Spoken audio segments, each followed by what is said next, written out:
Ooh, quick timer. Good morning. Okay, 2 of you, cool, great. Off to a good start.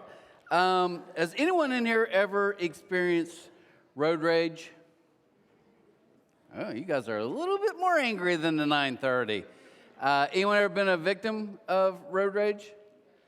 Okay, well, I think one lady actually raised her hand for both, so okay, so full circle here. I want to share, I found these stats for America, and I admit with you guys, sometimes I can get a little bit angry behind the wheel, but here's what it says. According to the recent stats, 70% of Americans admit to tailgating a driver to get them speed up. Anyone do that? Okay, 3 people. Watching online, you can put a little car in like the cuss word mouth or something if you want. But what I used to, okay, that's probably my biggest MO right there. I can't handle, why are you literally on 52 for the love of God in the passing lane going 35? I can't get it. I don't get how your brain works, okay? I just can't. But I learned something. I was kind of tailgating someone once, and my wife said, you know when someone does that to me, I try to slow down about 20 miles an hour slower. And she said, I even try to make sure I stay in front of them. If they're turning right, I want to turn right. I was like, do you really? She's like, yeah, I do. So now I'm like, I don't need you to go slower, so I can't do it. It freaks me out. George Carlin, the famous comedian, said, isn't it funny that people who drive slower than us are idiots and people who drive faster than us are maniacs? Think about that for a second. Isn't that, it's like, what's the right speed to drive? My speed, the way that I drive. So that's one. Second one is 71% will use their horn within. I don't do that. Don't do that. Any horn people in here? Oh, that's bad. Okay. And then don't raise your hand on this one, even if you do. 77% admit to using obscene gestures with other drivers. I'm just telling them they're number one, baby. Right? Number one. Okay. Here, this is actually true. This is just a few years back. Here's actual. It said, road rage bullet hits tip of a raised finger. So this is September 24th, 2005. So I guess it was after midnight. It was late.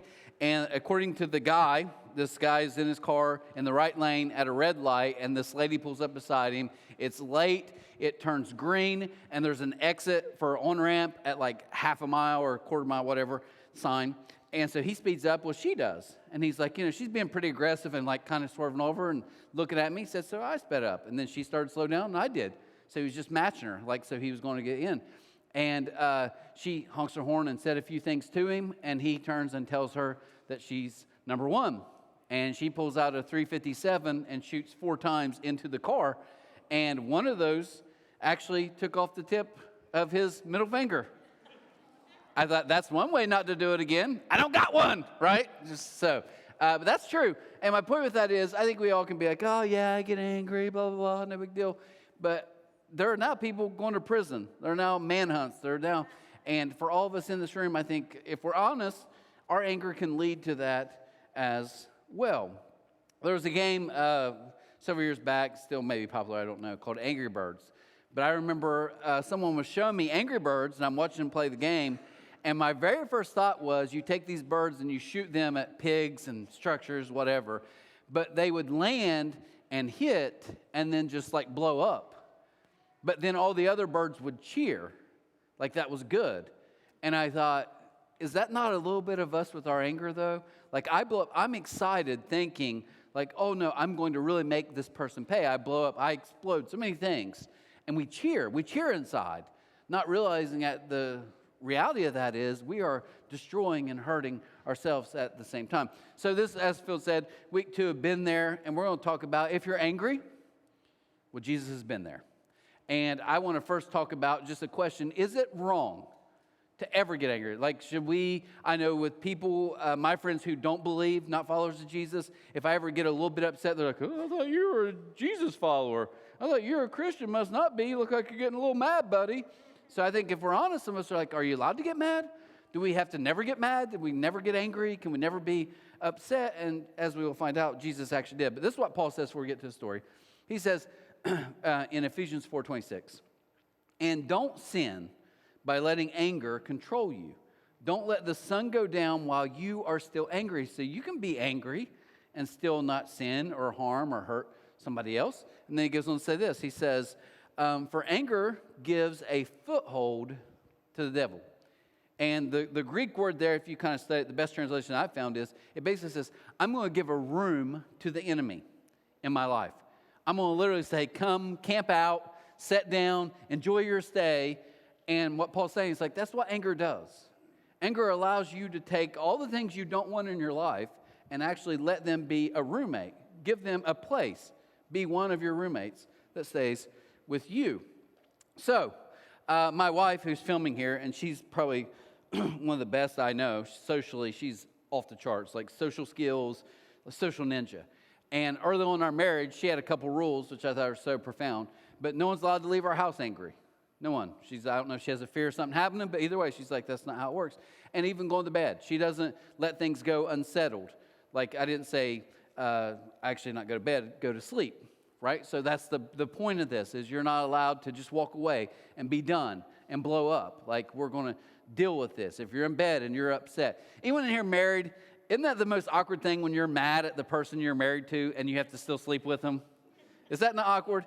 So we do weird stuff, don't we? We play a little, I love this. It's like, there's like a little called, I'm really ticked, but I'm still in bed with you game, right? You get points for stuff. Like you get points if you roll over violently, right? And you huff, and make sure they hear it so they can visibly hear you breathe. It's not a hard thing for me. My wife says I breathe very loud all the time. But there's certain things you do. You get like bonus points, like 10 points if you can roll and take the covers with you. And you know they don't have covers now, right? And here's the best part. I know my wife and I, we thankfully don't fight a ton. But I remember one time we were having a little bit of a disagreement, and we're laying down, and she started to fall asleep, and her little like toe started to touch my ankle. And I thought, girl, if you think you're getting toe tonight, you are out of your mind. And I just moved as quick as I could. Right? And we make a joke, but we do this stuff. And if someone was watching a video of this, they would literally be like, are you 7? But all of us in this room do that when we get angry. If someone would watch you blow up and get angry, they'd be like, how old are you? And that's what Paul's saying. He's like, no, you're going to get upset. People are going to hurt you. And we're not minimizing that this morning. I'm not telling you like, here's the thing I think sometimes we got to be careful with Christianity. It's what I call plastic Christianity. Right? It's like, hey, I know you lost everything. I know the tornado ruined everything you have, but he is good. It's like, he is. I agree with that. But God's not like, hey, you don't have to sit and fake everything. Hey, I heard your wife left you.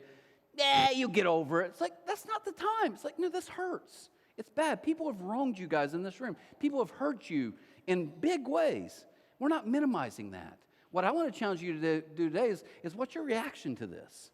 See, anger is not a primary response or emotion. It's a secondary. Anger always flows from something else. So we want to think about, why are we getting angry? When emotions take control, think about this. When emotions take control, things always get out of control. Is that not true? I've never seen anybody in my life that just is completely emotional, losing their mind, and you're like, hey, you're really in control, aren't you? That's my thing. You ever talk to someone and said, hey, why are you so angry? I'm not angry. That's my favorite thing to say, because you have to calm down or else you yell, I'm not angry. My wife, I remember one time, she's like, "Why are you getting so upset?" And I yelled, "I'm not upset." And she was like, "Exactly, point taken." Right? But when we let our emotions take control, then everything gets out of control. So the story we're going to read today is in Matthew 21:12.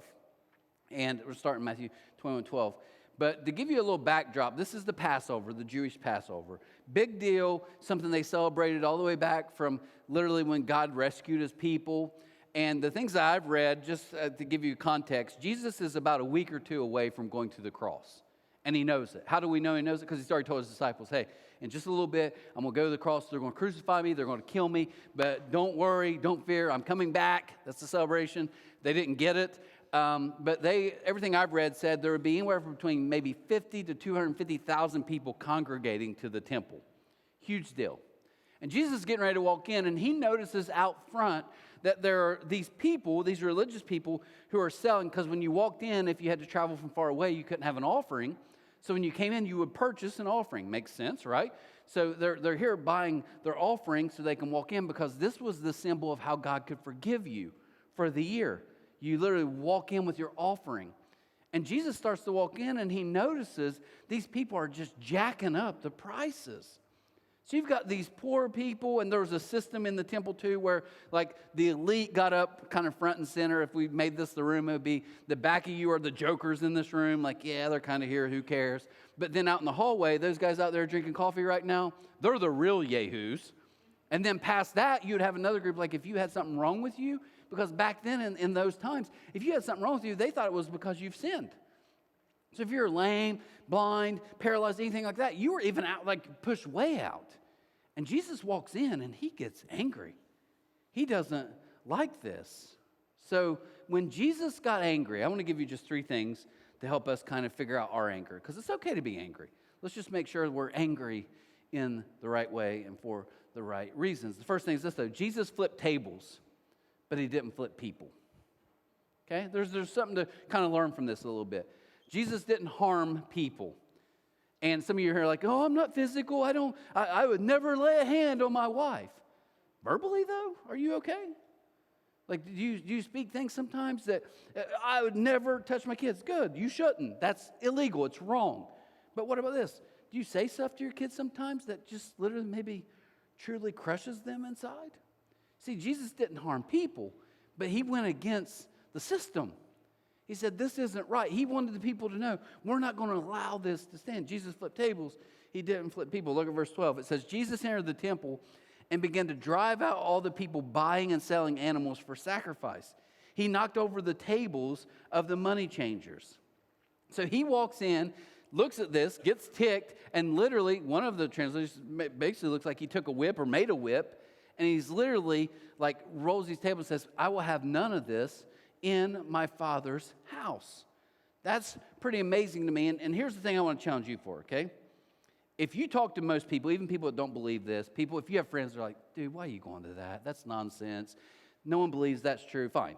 But here's what I would say. If you talk to the average person, even if they don't believe in this, and say, what's Jesus like? What's Jesus about? What would be the core of Jesus? They would say love, not anger. And I'm going to challenge some of you in here, because I'm not so sure for some of us in this room that if someone defined us and said, oh yeah, that's Rex, you know Rex, the guy that's always angry. Jesus wasn't defined by his, he got angry a few times, but he wasn't defined by it. So for some of you here, I'm going to kind of challenge you to kind of trade and think about your strategy even for life, the system that you use. Jesus is going to challenge you on that. When my son, I didn't talk about this at 9:30, when my son was little, my son Taben, I explained to him how to play paper, rock, scissors. And it was like 1, 2, 3, shoot. And I was like, hey, rock beats scissors, but scissors, beat paper. You don't have to. You guys know how to play the game. Anyways, so I'm explaining to him, and he's like, okay. And he's competitive, so he liked it. So we started playing. He's real little. And we started playing, and rock, paper, scissors, shoot. And I noticed he always went with rock. Okay? So because I'm a good dad, what do you think I did? I went paper every single time. Right? And I beat him about 12 times in a row, and he said, you're good at this. And I wanted, as a loving dad, to say, no, you just are terrible at this because you don't have a brain. But I was like, yeah, I am pretty good. Let's keep playing, and I went like 70-0 against him. But here's what I'm saying. Some of you, that's your strategy. You just blow up. I just blow up, and nothing happens after that. That tornado, we were actually on vacation. That tornado that hit really hard in our neighborhood. When we came home after our vacation, we're looking, roofs have been torn off. There's a camper that's just utterly destroyed. And I thought, that's people when they blow up. I just blow up and it's done. No, you don't. You just blow up, and then everyone around you is in pieces. And then some of you are like, no, I don't do that. That's immature. I'm a stewer, right? You got the spewers, but here's the stewer. I just get mad and pout. And when someone asks me if everything's okay, I just ignore them. Well, if you've ever been around a stewer, they're annoying too. I almost think I'd rather someone to blow up. But either way, both cause damage. You need to think through how you operate. Jesus flipped tables, he didn't flip people. The second was this. Jesus was angry when others got mistreated. Look what it says in the second part of verse 12. It says, and the chairs of those selling doves, he said to them, the scriptures declare my temple will be called a house of prayer, but you've turned it into a den of thieves. Now think about this for just a second. I want to come back, to verse 12. It says, he flipped over the tables and the chairs of those selling doves. I'm going to give you something this morning. It's pretty good. In Luke chapter 2, There's a story about Jesus with his family as a kid going to the temple, and it says they brought pigeons and doves. Now, there's a couple things we can get from that little tiny verse, and one of those is that was for poor people. Poor people who couldn't afford would come in and get the cheapest offering. And if you read about these people who are racking up these prices and charging them crazy, back then they claimed for a pigeon or a dove, it would be like 4 pence. Don't worry about the number, just know it's 4 pence. That's how much it would cost. But they were charging like up to 75 pence per each one. Now, imagine this for a second. I'm going to take some liberty. Maybe this didn't happen, but it could have. Imagine Jesus being 5, 6 years old, and he's going to the temple for Passover to celebrate God, and he's literally the Son of God. And he looks over his mom, because if you read anything about Jesus once he was older, there's no mention of his dad. So a lot of scholars believe his dad passed away when he was little, so he was raised by this single mom. But imagine being the Son of God, trying to walk into the house of God, and you got people saying, now, Mary, you need to, I've only got $5. It's 15. I know, but we got to make our offering because that's our system and that's how we get right with God. You can't today. Could you imagine? Jesus maybe literally watched people being pushed away from his Father's house.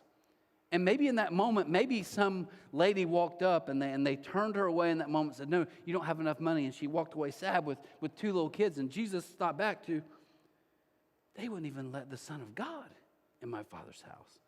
And he just completely lost it. Now, here's what I want to challenge you to do.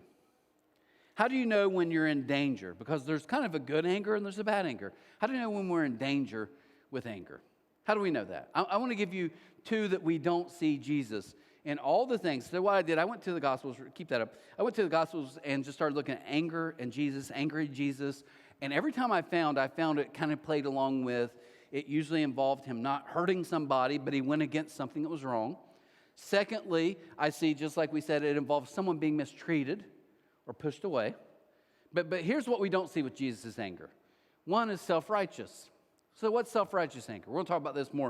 I'm going to talk about this next week a little more in a different context. But this is what it is. Self-righteous anger is on this side, and it says, I'm mad because I know I'm right. I know I'm right. All you idiots in this room are wrong, but I'm right. And I get mad that none of you in this room can see how right I am. That's a very self-righteous anger. You don't believe in self-righteous anger? Get on any social media, right? Everybody's right. But the one I want to kind of hammer down today, though, this is what I call self-centered anger. And here's what it is. None of us ever say this out loud, but I'm going to challenge you today when you leave to think through. This will save so much relational pain. If you're going to be married soon, this will help. If you're married, this is going to at least take some of the sting out of your problems. What self-centered anger is it's when I say, I'm angry because I'm not getting what I want. Now, all of you in this room are smart and you're sophisticated like me. We don't say that. Are you angry? No, I'm frustrated. Now, why do we say that? Because anger sounds like it's a me issue. But frustration means, no, there's stuff going on I can't control and I just don't like it. But all of this goes back to self-centered anger. It's, I'm angry because I didn't get what I wanted. You see, what's under the hood is always going to come out in my mouth and my mood. Whatever's going on inside is always going to come out in the words that I say and the actions that I take. And what I'm ultimately dealing with is I'm mad because I just didn't get what I wanted. That's it.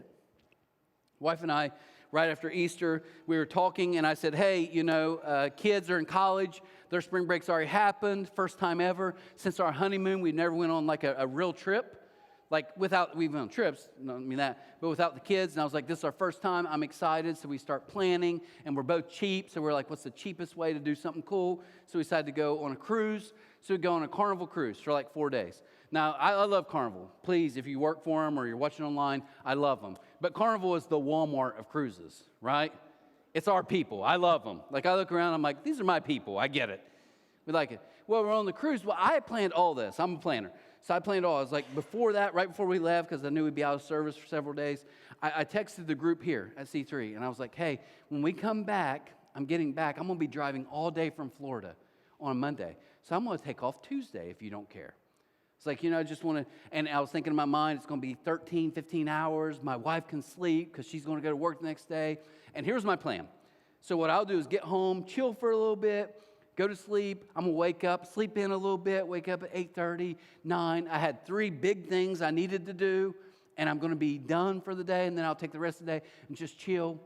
Well, my phone's buzzing. I don't know what's going on that morning. I look over. It's like literally 7:05. It's early, and my son's texting me, and he's in Pikeville College, and he's like, hey, I've got to get this form filled in. Football coaches are all over me. And my first response almost was to be like, I don't get why you're texting me. You just said you have a form that coaches need you to turn in. What's the deal with me? He's like, I can't figure it out. Can you help me? Well, I get mad, right? Because this is messing with my plan. I've got about 2-3 hours of work, and I'm done for the day. So I'm messing with this for a few hours. About that time, my wife messages me, and she's like, hey, did you get Tegan's FAFSA stuff? Because there's been a mess with that. I'm like, oh. Well, I'm starting to get frustrated, so I go back to start doing what I'm doing, and I look and my phone rings. And I'm not going to say who, but it's someone who works here. And I thought, I'm going to blow up on them because I told them, you freaking leave me alone, right? But I'm professional. I'm like, hey, what's going on? They give me this long spiel, something going on. What do we do? Da-da-da. Well, I get done. I'm furious. Well, now I've already up. Days are in, so I'm like, I'm going to come to kids club. Might as well get to kids club. I'm pouting like a baby. Get home that night, and my wife and I walk. We've been walking lately. Does it show? No, but I'm still walking. We're walking. And I look at my wife, she's like, boy, you just been in today's been awful. Okay, it's been the worst ever. You know what she said? She was like, why? You wouldn't understand, right? But as we kept walking, here's what hit me. I had to stop and calm down for a second, and I thought, Trent, talking to myself, and I didn't even say it to her, we're just walking. I thought, I'm mad because I didn't get what I wanted.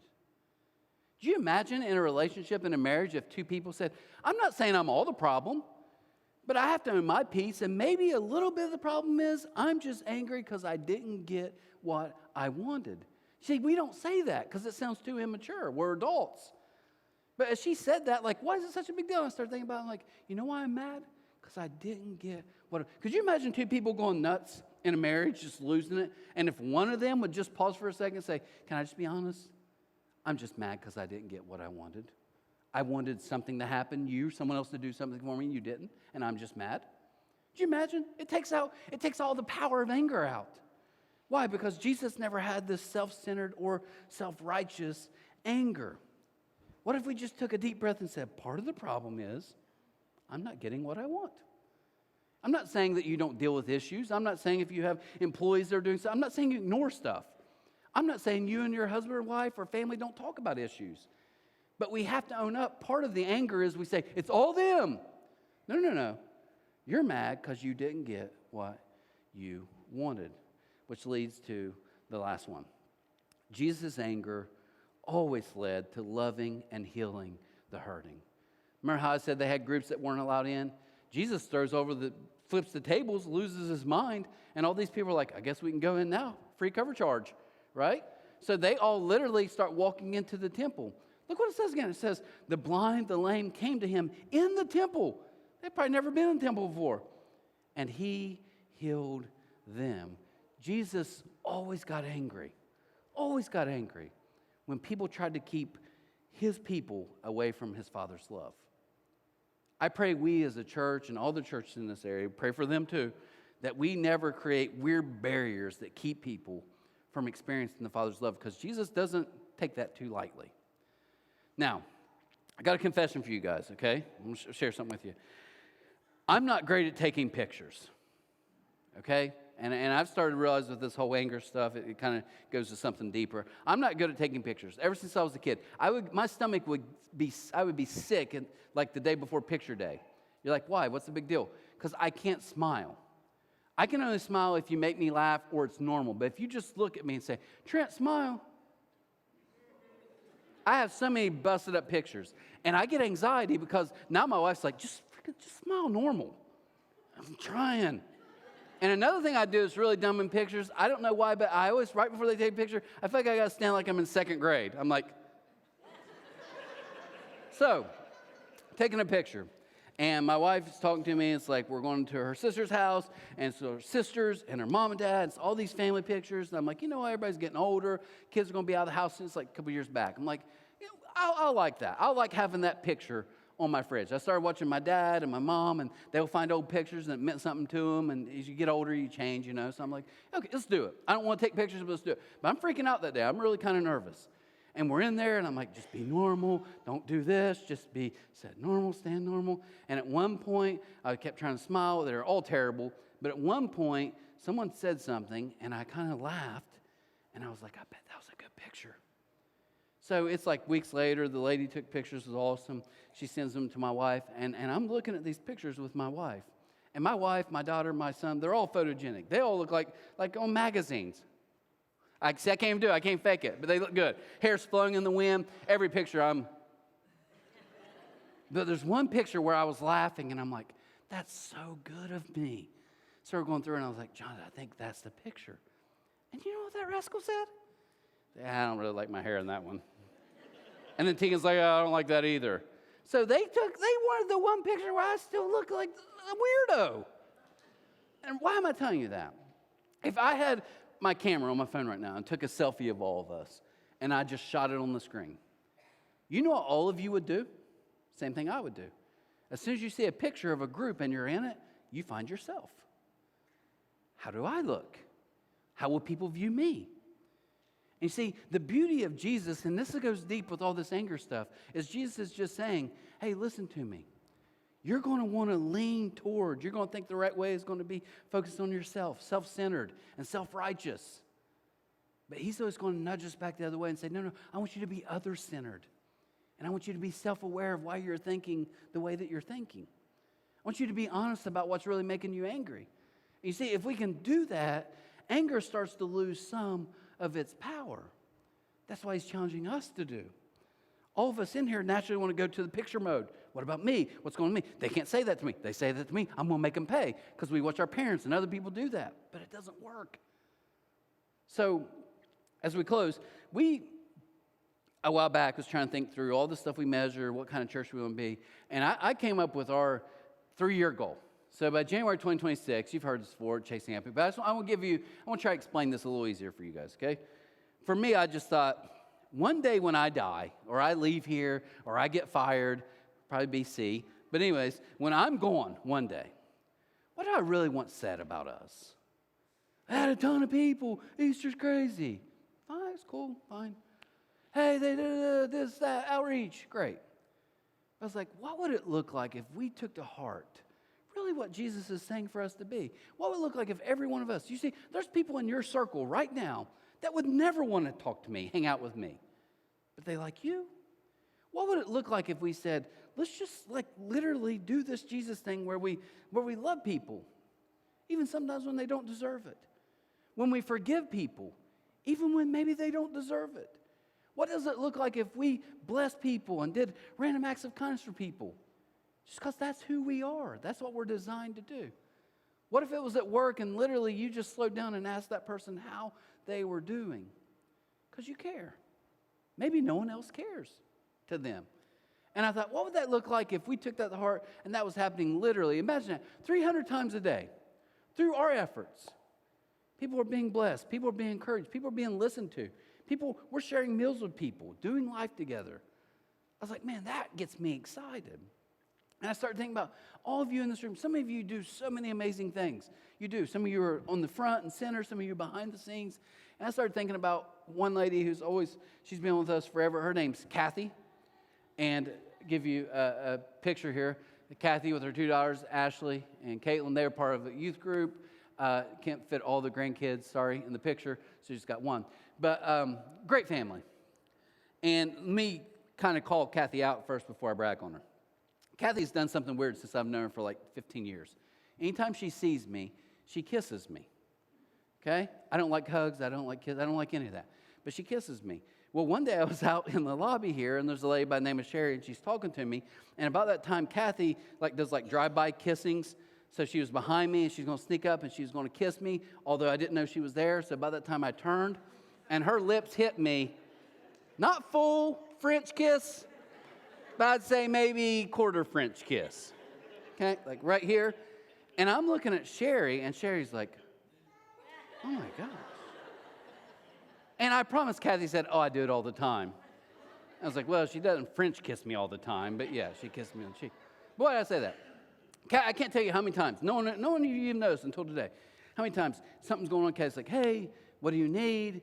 Kids Club, I can't tell you how many times she literally texts me, hey, I'm here. She's dropping stuff off.